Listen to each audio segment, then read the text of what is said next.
Y bueno, dos temas que están en el debate público, por supuesto, la subcontratación a través del outsourcing y también la probable eliminación de los fines de semana largos. Y le doy la bienvenida, por supuesto, a Alejandro Armenta, senador de Morena. ¿Cómo estás, Ale? Bienvenido. Gracias, Paco. Miguel Gracias. Mancera, coordinador de los senadores del PRD. Miguel, bienvenido. Muchas también. gracias, Paco. Y Damián Cepeda, senador del Partido Acción Nacional. Damián, bienvenido. Qué gusto. Un saludo a todos. Oye, no sé si es mi percepción, mi querido Alejandro, o dentro de Morena, de la fracción parlamentaria en el Senado, hay dos puntos de vista totalmente distintos. El que podría tener Ricardo Monreal y el del senador Napoleón Gómez Urrutia, ¿o me estoy equivocando? Hay un punto de coincidencia. Respeto a los derechos laborales es el punto de partida, pero claro, entendemos que vivimos una economía de mercado. Hay que revisar con claridad hasta dónde el outsourcing es un instrumento. Sí, solo sí, no se utiliza para el saqueo, como sucedió con los fideicomisos públicos, con las obras con sobrecosto, y que el outsourcing fue un instrumento que sirvió para ello. Tenemos que buscar un punto de coincidencia. Yo he escuchado al coordinador del senador Ricardo Monreal con el senador Napoleón Gómez Urrutia estar construyendo en torno a ello. ¿Tú qué opinas, Miguel, de esto? Pues mira, el outsourcing lo tenemos en el Senado. Entonces tenemos a las personas que hacen la limpieza en el Senado y que realizan tareas de mantenimiento. Es outsourcing. Entonces, me parece que lo que es claro es que hay un outsourcing que se cataloga como legal y otro que se utiliza para la evasión fiscal, para hacer parecer lo que no es en diferentes empresas. Entonces, lo que nosotros hemos acompañado es que se regule si le va a ser de beneficio para la clase trabajadora y obviamente que se ponga un dique en lo que puede ser la ilegalidad. Yo creo que sí está bien que se pueda ir a una regulación mucho más específica, pero hay que tener cuidado con las consecuencias si se aprieta demasiado, porque sí puede ser una consecuencia económica muy, muy severa para el sector. ¿Debe de ser una delincuencia organizada el outsourcing? Sin duda no. Es de los temas peligrosos del dictamen. Yo te diría lo siguiente, a ver, los empleos los generan los empresarios, no el gobierno. Esa es una concepción equivocada de que el gobierno resuelve la generación de empleos en un país. Y hoy estamos en un México donde está estancada la economía, no se están generando empleos. Generaron menos de 300,000 comparados con el año previo. Esta industria de subcontratación que existe en el mundo genera, según la Secretaría del Trabajo, 5 millones de empleos al año, ¿no? Son 5 millones de personas que están en ello, y según otros datos hasta 8. Y sí, hay un problema en un pedazo en donde claramente han abusado. Yo fui parte, digamos, en la legislatura del 2012 al 2015, en donde se reguló la subcontratación. Con esas herramientas, si las aplican bien, deberían de poder castigar al ilegal. Ahora, si hay que mejorar para castigar al ilegal, yo digo, vamos. O sea, es un tema que debería salir por unanimidad. En el fondo no hay conflicto. Aquí nadie quiere defender a quien lo hace ilegal. El problema es que lo que hasta ahorita han puesto en la mesa, que son las reformas, aquí las tengo, digamos, ya los cambios finales, sí está bien peligroso. Es la clásica salida. Prisión preventiva oficiosa. ¿Cómo, güey? O sea, porque alguien dice que eres culpable de algo, ya te vas a ir a la cárcel. Claro que no. Una serie de incentivos perversos para que alguien te pueda estar chantajeando.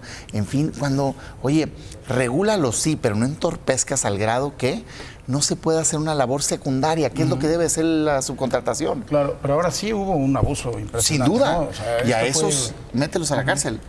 Pero no inhibas una subcontratación legal que existe en el mundo. O sea, tú te dedicas, eres una empresa, te dedicas al corazón de tu tema y subcontratas algo secundario, algo que no es directamente relacionado con ello.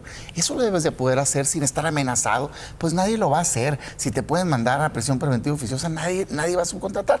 Y entonces una industria de 5 millones a 8 millones de personas, pues está en riesgo, ¿no? ¿Desincentiva entonces, Alejandro, a la propia industria esta reforma? No es así.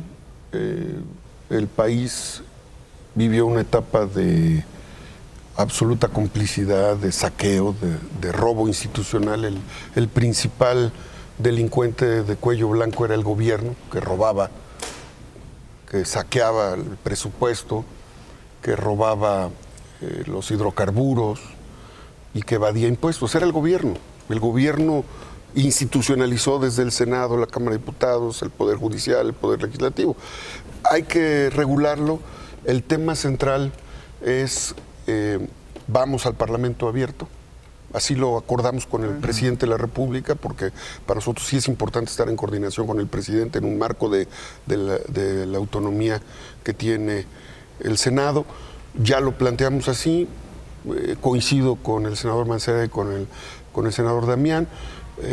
Hay muchos puntos de coincidencia y también hemos logrado en el grupo parlamentario, donde hay una diversidad de opiniones y se escucha a todos, repito, tanto el senador Monreal como Gómez Urrutia han construido un punto de acuerdo que nos va a permitir llegar al Parlamento abierto a tener una gran propuesta que primero beneficia a los trabajadores y que fortalezca la economía.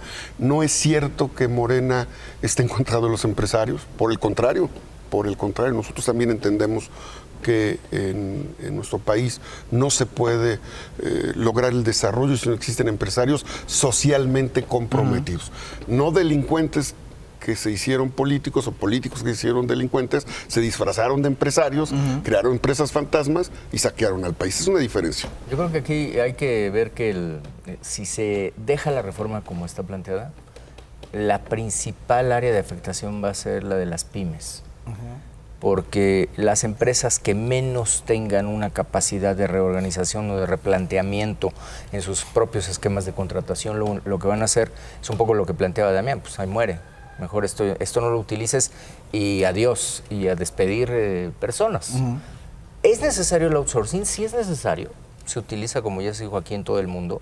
Y es algo en donde si tú tienes una actividad principal y de repente requieres una accesoria, acudes al outsourcing. Acudes a donde está esa base trabajadora que no forma parte de tu principal negocio. Entonces, lo que hay que buscar es esto del Parlamento abierto que bien dice el senador Armenta, que me parece que ese es un punto de avance importante. Lo que se platicó con el senador Monreal en la Junta de Coordinación Política en su momento es no se apruebe así, porque lo pudieron haber hecho, claro, porque eran reformas a ley secundaria y lo pudo haber pasado Morena y lo pudo haber venido la instrucción de que se pasara. Me parece que fue un buen punto que se haya frenado. Y ya he dicho, vamos a discutirlo y vamos a analizarlo con más cuidado. Ahora, hay muchos grupos de interés y personas en particular que le están metiendo un dineral a este asunto para que no salga, ni siquiera se le toque. O sea, hay gente que en la realidad está atacando a algunos senadores, está atacando ciertas cosas con tal de que no salga. Yo no he sentido eso, digamos, negativa, no. Que sí he visto abiertamente Coparmex, el CCE, y eso es legítimo, diciendo, oigan, nos preocupa. Curiosamente yo no he escuchado a nadie decir no se regulen. O sea, creo que nadie estamos en el no. Todo el mundo ha dicho, oye, sí, hay un abuso, ese hay que atacar. Pero no puedes castigar a justos por pecadores, pues, ¿no? Entonces, a ver, yo siento que está muy fácil. Si verdaderamente hay apertura, es un buen paso lo de Parlamento abierto. Hay que escuchar las preocupaciones. Oye, es que no puede estar relacionado con nadie en la empresa. Espérate, ¿por qué? Porque es que voy a presumir que tú estás mal. ¿Por qué vas a presumir que estoy mal? Mejor fiscaliza. Es que quiero mandarte a prisión preventiva. De entrada es inconstitucional. Reforma el 19 constitucional. Si no, no me lo puedes esconder por la puerta trasera. En fin, y creo que si se hacen esos debates, se pone en la mesa a ver el que está generando los empleos, el del gobierno preocupado por atacar esa, digamos, evasión, que no se le estén pagando utilidades. Eso está mal a los trabajadores, que no les den bien el seguro social, que no se paguen impuestos. Oye, ahí nadie va a decir que no, pero cuidado con cruzar e inhibir. Como está, a mí me parece una revisión ya muy puntual que tiene áreas de riesgo graves y qué bueno que no se aprobó. Me parece, por lo que escucho aquí, que hay voluntad y yo creo que entonces vamos a sacar un buen paquete. Ahora, vamos a hablar de los puentes, de los fines de semana largos, de los puentes que están en la Ley Federal del Trabajo. El año pasado, 2019, con 3 puentes largos, se recaudaron una derrama económica de 10.840 y tantos millones de pesos, que bueno, es muy importante para el turismo interno. Por el otro lado, también coincido con el presidente, sí, les vale a los niños, la verdad, los días festivos, no tienen ni la menor idea de qué es la Constitución de 1917, estoy de acuerdo. Pero, pues, ¿cómo equilibrar esto? Es un debate que es complejo, pero que para nosotros, digo, y esto quiero decirlo, no lo puedo mencionar como representante del grupo parlamentario, porque nosotros apenas vamos a iniciar la discusión. Seguramente en un rato más este será un tema de análisis en el grupo parlamentario. Sí estamos a favor de fortalecer, desde luego, la industria turística. Sí estamos a favor de que los ciudadanos tengan espacios, tiempo. México es uno de los países con que las familias tienen menos tiempo para la convivencia. Sí, estamos a favor de la unidad familiar, de las familias, pero también necesitamos poner en el centro de las atenciones en la formación educativa los valores cívicos, recuperar la dignidad moral, los antecedentes históricos. O sea, ahí hay un punto muy importante de coincidencia con el presidente. Tenemos que dialogarlo al interior del grupo. Lo vamos a dialogar con el presidente seguramente. Esa es una labor que tiene permanentemente el senador Monreal. Y yo te diría que tenemos que buscar un punto de coincidencia. ¿Está complicado? Mira, yo lo que veo es que hay una reacción. El gobierno ya se dio cuenta que no es la vía solamente eliminar los puentes largos. Sabemos que ya el jefe de oficina de la presidencia está buscando tener reuniones con los empresarios. Solamente la derrama económica de este pasado puente, estamos hablando del 1 al 3 de febrero, por ejemplo, en Acapulco, pues fueron cerca de 500 millones nada más, en una ocupación hotelera que casi llegó al 90%. Mismo caso Michoacán. Si te vas a un ejemplo pequeñito de Colima, lo mismo, también la derrama económica es muy importante. Entonces, si de tajo se termina esto con una tarea que a mí me parece que es más de la Secretaría de Educación, o sea, se deben de reforzar. Yo estoy de acuerdo con lo que se dijo aquí por el senador Armenta, que se haga un reforzamiento a las tareas de la justicia cívica, del conocimiento de la historia. Eso es lo que estamos planteando en una nueva forma de la reforma, en el planteamiento de reforma educativa. Entonces yo creo que ahí hay que reforzar sin afectar lo que ya se ha ganado en lo que sería terrible, 10,000 millones en juego. Porque no solo son los hoteleros, ni los empresarios, ni los restauranteros, sino los meseros, los garroteros, los taxistas. Hay mucha gente, ¿no? La industria del turismo hoy mismo está en algunos medios. 45 millones de visitantes el año anterior, 25,000 millones de dólares de general, obviamente no nada más lo de los puentes, sino todo. Claro. Generadora de millones de empleos directos e indirectos. Pues es una ocurrencia, hombre. O sea, es un gobierno de ocurrencias y creo yo que una habilidad mediática que tiene el presidente de distraer, ¿no? Entonces ahí todo el mundo anda con el avión, todo el mundo anda con los puentes, cuando el país esté incendiado en términos de violencia, cuando no hay generación de empleos. Pero bueno, ni modo, hay que abordar el tema. Yo, como dice el doctor, creo que eso no va a pasar. O sea, ya hoy están las declaraciones de su propio gobierno diciendo, bueno, vamos a hacer un comité para ver qué otros puentes nos inventamos. Vamos a quitar esos que dice el presidente, pero vamos a inventar otros. Pues es una ocurrencia. O sea, verdaderamente, a ver, el tema de las fechas cívicas, yo sí creo en el civismo, sí creo en promover los valores, pero creo que nada tiene que ver una cosa con la otra, pues. O sea, no es como que porque un día en medio de la semana ya no voy, ya tengo fortalecido los momentos históricos del país. No, si no hacen una labor de promoción, de todas maneras no lo sé, ¿no? Entonces, yo diría, no afectemos lo que está funcionando. El turismo es importante. Le tendrías que sumar a este golpe al turismo la desaparición del Consejo de Promoción, que por mí que se llame como quieran, pero la actividad de promoción ha decaído y eso tiene un impacto en la generación de empleos, hombre. De por sí está estancado el país. ¿Es ocurrencia? ¿Es cortina de humo? No es un gobierno de ocurrencia. Tenemos por primera vez un presidente que enfrenta la corrupción como nunca. Tenemos un presidente que le habla todos los días a los mexicanos, que nos informa. El que se quiere informar se informa y el que no, bueno, pues sigue viendo telenovelas, ese es su tema. Pero ocurrencias son la Estela de la Luz, que primero compraron las placas, estas con las que lo construyeron en Brasil o en Argentina, después las embarcaron a Europa porque no había quien cortara. Yo les hubiera prestado un par de cortadores en Tecali y en Puebla, que son muy buenos, y les hubiéramos conseguido las lajas incluso regaladas, donadas, y hoy estamos pagando 1,500 millones de pesos. Ocurrencias son esa barda para la refinería invisible que Calderón soñó, que prometió 3 y que no construyó ni una sola, que por cierto, la barda inició el costo en 120 millones de pesos, 120 millones de pesos, perdón, y estamos pagando 9,000 millones de pesos. Deuda heredada a Hidalgo. Esas sí son ocurrencias.